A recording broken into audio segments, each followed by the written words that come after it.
बड़ी खबर आई इजरायल और हमास के बीच समझौते से जुड़ी। खबर है कि जंग के बीच इजरायल और हमास के बीच एक समझौता हो सकता है। इजरायल के भीषण हमलों के बीच समझौते की खबर ने लोगों को चौंका दिया।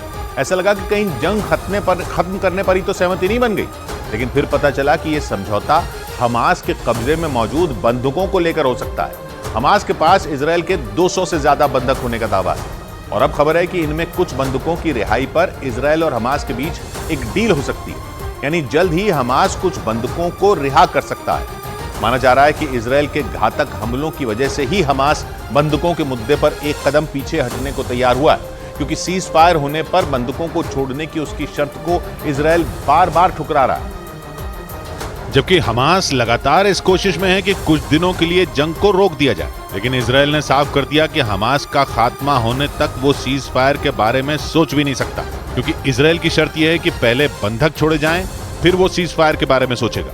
हालांकि अब दोनों के बीच बंधकों को लेकर बात बनती हुई दिख रही है। न्यूज एजेंसी रॉयटर्स के मुताबिक इजरायल और हमास के बीच जल्द एक समझौता हो सकता है। खबर के मुताबिक 2 रोज पहले इजरायल की खुफिया एजेंसी मोसाद के चीफ कतर गए थे, जहां कतर की मध्यस्थता में हमास से समझौते को लेकर कुछ शर्तों पर बातचीत की भी खबर है। मतलब ये कि इजरायल भी अपने बंधकों की रिहाई के लिए हमास जैसे कट्टर दुश्मन के साथ भी समझौता करने को तैयार है। लेकिन खबर है कि हमास ने इजरायल के सिर्फ 50 बंधकों को ही छोड़ने की बात कही और उसके बदले में उसने 3 दिन के सीज फायर की मांग कर दी। यानी बंधकों की रिहाई पर कई तरह की शर्तें रखकर हमास अड़ंगा लगा रहा है। कहा जा रहा है कि इसीलिए इजरायल और हमास के बीच समझौता नहीं हो पा रहा, क्योंकि इजरायल पहले ही साफ कर चुका है कि वो गाजा में हमले नहीं रोकेगा, लेकिन बंधकों की रिहाई के मुद्दे पर उसे फिर से सोचना पड़ा और उसने समझौते के लिए बातचीत भी कतर के जरिए शुरू की। लेकिन खबर है कि हमास ने इजरायल के सिर्फ 50 बंधकों को ही छोड़ने की बात कही और यही वजह बताई जा रही है कि दोनों के बीच समझौता नहीं हो पा रहा। और वो नहीं चाहता है कि हमास के कब्जे में उसके नागरिकों को एक खरोंच तक आए,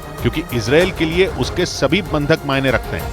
7 अक्टूबर को इजरायल पर हमले के दौरान हमास ने 240 से ज्यादा लोगों को बंधक बनाया था, लेकिन 1 महीने से ज्यादा वक्त बीत चुका है, मगर बंधक कहां हैं, किस हाल में हैं, इसकी जानकारी इजरायल की सेना और सुरक्षा एजेंसियों को नहीं लग पाई है। और यही वजह रहेगी कि बंधकों की रिहाई के मुद्दे पर नेतन्याहू घर में ही घिरते जा रहे हैं और वहां आए दिन नेतन्याहू के खिलाफ प्रदर्शन भी हो रहे हैं।